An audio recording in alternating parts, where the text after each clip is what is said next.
Rasulullah, di depan ada malaikat Israel mau masuk. Kata Rasulullah, boleh masuk, silakan. Kemudian malaikat Israel mengucapkan salam, dan setelah mengucapkan salam, malaikat Israel menawarkan, ya Rasulullah, aku disuruh oleh Allah untuk mencabut nyawamu atau membiarkan engkau. Dalam riwayat, aku disuruh oleh Allah untuk memberikan pilihan kepadamu, al-baqa fid dunya, tetap di dunia, atau ar-rafiqul a'la, atau dengan Allah. Nabi Muhammad menjawab, ar-rafiqul a'la, dengan Allah. Kemudian setelah itu Nabi Muhammad berdoa agar umatnya selamat. Setelah ada jaminan umatnya selamat, malaikat Israel, sudahlah, cabut nyawaku kalau memang sudah waktuku. Mulailah Nabi Muhammad dicabut nyawa beliau oleh malaikat Israel. Dan di saat Nabi Muhammad mulai dicabut nyawa beliau oleh malaikat Israel, Nabi Muhammad mengatakan, mahadha, apa ini wahai Israel? Malaikat Israel kemudian menjawab, ya Rasulullah, itu adalah sakaratul maut, itu adalah sakitnya di dalam kematian. Kemudian Nabi Muhammad mengangkat tangannya sambil berucap, la ilaha illallah, inna lil mauti la sakarat, tidak ada Tuhan selain Allah, sungguh di dalam kematian ada sakitnya, sakit kematian, yaitu sakaratul maut. Kemudian Nabi Muhammad memohon, ya Allah, Allahumma khafif alayya sakaratul maut, ya Allah, ringankan sakaratul mautku ini, ya Allah.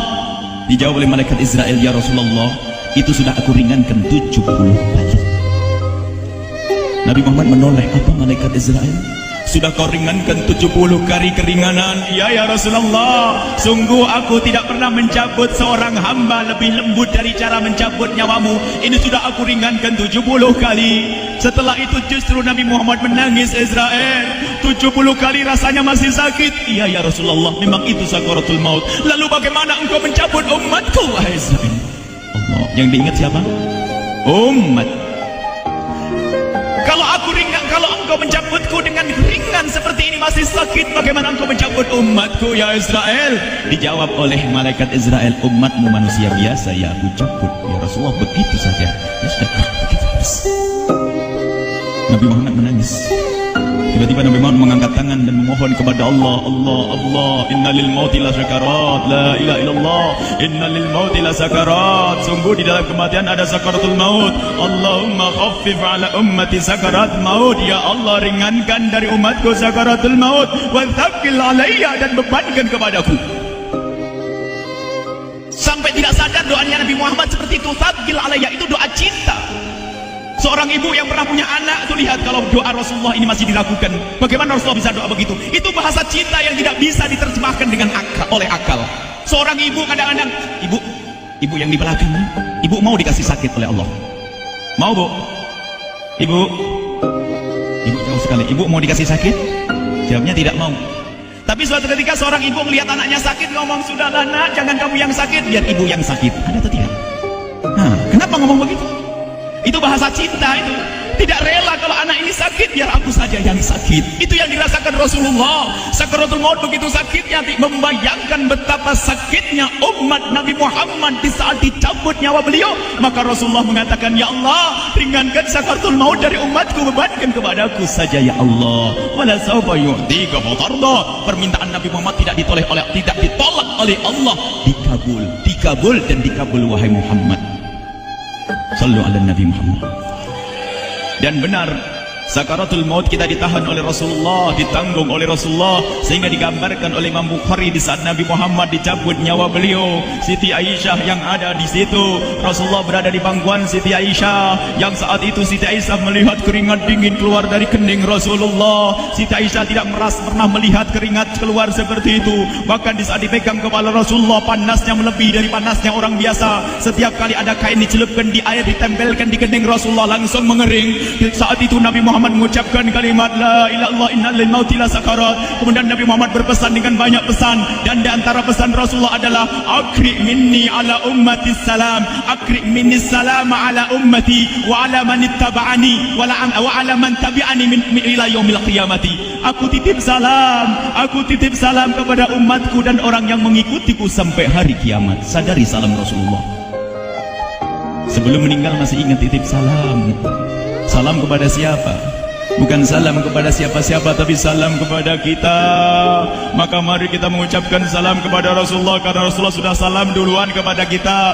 Mari kita sejenak bersalam kepada Rasulullah dan hadirkan Rasulullah ada di mata kita dan di hati kita. Mari kita bersama-sama mengucapkan salam. Assalamualaikum ya Rasulullah. Assalamualaikum ya Rasulullah.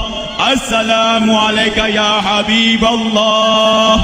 Assalamualaikum ya Nabi Allah. Rasulullah mengucapkan salam untuk kita. Dan di saat itu Rasulullah keringat dingin keluar, maka oleh Siti Aisyah diusap. Oleh Siti Aisyah diusap, bayangkan saat itu Nabi Muhammad di pangkuan Siti Aisyah dan diusap oleh Siti Aisyah. Siti Aisyah berkata, keringat Rasulullah mengucur deras hingga aku usap, dan aku usap dengan tangannya Rasulullah. Diusap dengan tangannya Rasulullah. Siti Aisyah memegang tangan Rasulullah sendiri yang digunakan untuk mengusap keringat Rasulullah. Sahabat bertanya, Aisyah, kenapa harus dengan tangan Rasulullah, tidak dengan tanganmu? Lihat jawab Siti Aisyah, karena tangan Rasulullah lebih lembut dari tanganku. Sallu ala Nabi Muhammad. Masih sempat nyanjung tuh sahabat Nabi, dalam keadaan begitu masih menyadari kelembutan tangan Rasulullah, jasad Rasulullah, kemuliaan Rasulullah sallallahu alaihi wasallam. Dan aku lebih menginginkan bahwasanya yang menyentuh jidat Nabi Muhammad adalah tangan yang paling mulia di dunia dan di akhirat. Siti Aisyah nggak berani menyentuhku. Pengennya yang disentuhkan di kening Rasulullah adalah tangannya Rasulullah sallallahu alaihi wasallam. Kemudian setelah itu Nabi Muhammad merasakan sakit yang sangat untuk kita. Kemudian Nabi Muhammad mengangkat tangan tinggi-tinggi mengucapkan la ilaha illallah inna lil mauti lasakarat. Tiba-tiba tangan itu semakin turun dan ditangkap oleh Siti Aisyah. Dan di saat tangan itu jatuh di tangan Siti Aisyah, kemudian tiba-tiba paha Siti Aisyah merasakan berat kepala suci Rasulullah. Dan saat itu Siti Aisyah sadar bahwasanya Rasulullah sudah kembali kepada Allah Subhanahu wa taala. Sallu ala Nabi Muhammad. Siti Aisyah bingung di saat melihat seperti itu. Ditaruh pelan-pelan wajah Rasulullah sambil menangis lalu berkata, Rasulullah sudah meninggal. Para sahabat Nabi pada bingung. Sayyidina Ali tiba-tiba terduduk, nggak bisa berdiri. Sayyidina Utsman nggak bisa ngomong. Ada orang, Sayyidina Zaid berkata, aku baru melihat Rasulullah, setelah ini aku tidak mau melihat lagi selain Rasulullah. Ya Allah, butakan mataku, aku tidak ingin aku kotori mataku dengan selain Rasulullah. Dan dibutakan oleh Allah. Bermacam-macam kejadian saat itu. Madinah heboh luar biasa dengan meninggalnya Rasulullah sallallahu alaihi wasallam. Dan sungguh meninggalnya Nabi Muhammad adalah menghidupkan hati yang mati kalau orang faham. Tiba-tiba Sayyidina Abu Bakar datang. Setelah Sayyidina Umar mengatakan, siapa yang mengatakan Muhammad meninggal akan aku penggal lehernya. Jangan seperti orang-orang Nabi Muhammad sekarang lagi pergi seperti waktu Musa pergi kepada Tuhannya, kepada Allah, dan dia akan kembali kepada kita. Muhammad belum meninggal. Ini adalah karena kecintaan Sayyidina Umar bin Khattab, tidak ingin Nabi Muhammad pergi. Tiba-tiba datang Sayyidina Abu Bakar As-Siddiq lalu masuk ke kamarnya Rasulullah, lalu masuk kepada Rasulullah, kemudian mengecup kening Rasulullah. Dan Sayyidina Abu Bakar berkata, ya Rasulullah, tibta hayyan wa mayyita. Ya Rasulullah, engkau tetap harum dalam keadaan hidup dan harum setelah meninggal dunia. Sallu ala Nabi Muhammad. Hingga sampai setelah hari besoknya meninggal Rasulullah, Senin sore, Selasa malam, Rabu dikubur Rasulullah SAW. Setelah dikubur, Sayyidat Fatimah bertanya kepada Sayyidina Abdullah ibn Abbas, Sayyidina Anas, wahai Anas, hai Anas, sambil menangis Sayyidat Fatimah Zahra, hai Anas, bagaimana engkau tega? Atabat anfusukum an tahtu ra'sa Rasulillah. Apakah engkau rela menaburkan debu di atas kepala Rasulullah? Sayyidina Anas menangis kaget, ya saya, wahai binta Rasulillah, kalau kami tidak dilupakan oleh Allah, niscaya tidak ada yang bisa mengubur Rasulullah. Jadi saat itu dilupakan oleh Allah, sehingga mereka tidak menyadari melakukan itu semua. Kalau mereka sadar, tidak akan bisa mengubur Rasulullah sallallahu alaihi wasallam. Ini yang diungkapkan oleh Sayyidina Anas. Kalau seandainya kami tidak dilupakan oleh Allah, niscaya kami tidak akan mampu mengubur Rasulullah sallallahu alaihi wasallam. Kami yang hadir di sini, ya Allah, ingin senantiasa hadir di hati kami kekasihmu Nabi Muhammad. Maka kami mohon, ya Allah, jadikan kekasihmu Nabi Muhammad yang akan, ya Allah, yang akan mendampingi kami kelak saat kau cabut nyawa kami, seperti yang kau wahyukan kepada kekasihmu Nabi Muhammad. Wa abshiru bil jannati, semua hamba yang beriman akan menyaksikan surga, ya di saat dicabut nyawa mereka. Dan surga, di tempat surga itu yang paling mulia adalah Nabi Muhammad. Maka kami mohon, ya Allah, saat kau cabut nyawa kami, ya Allah, hadirkan Nabi Muhammad di hati kami, ya Allah. Dan kami mohon ya Allah, saat di alam barzah nanti ya Allah, saat yang sangat mengerikan itu ya Allah, kami mohon hadirkan kekasih-Mu Nabi Muhammad, sehingga kami tidak takut dan gentar lagi dengan malaikat mungkar nakir.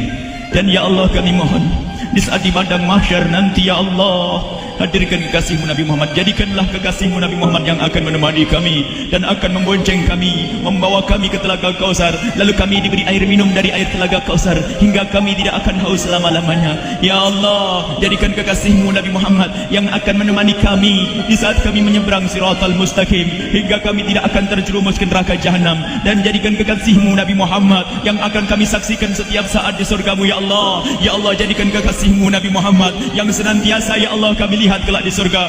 Dan jadikan ucapan kami di akhir hayat kami kelak adalah ya Allah, adalah kalimat agung dan mulia, La ilaha illallah Muhammadur Rasulullah, La ilaha illallah Muhammadur Rasulullah, La ilaha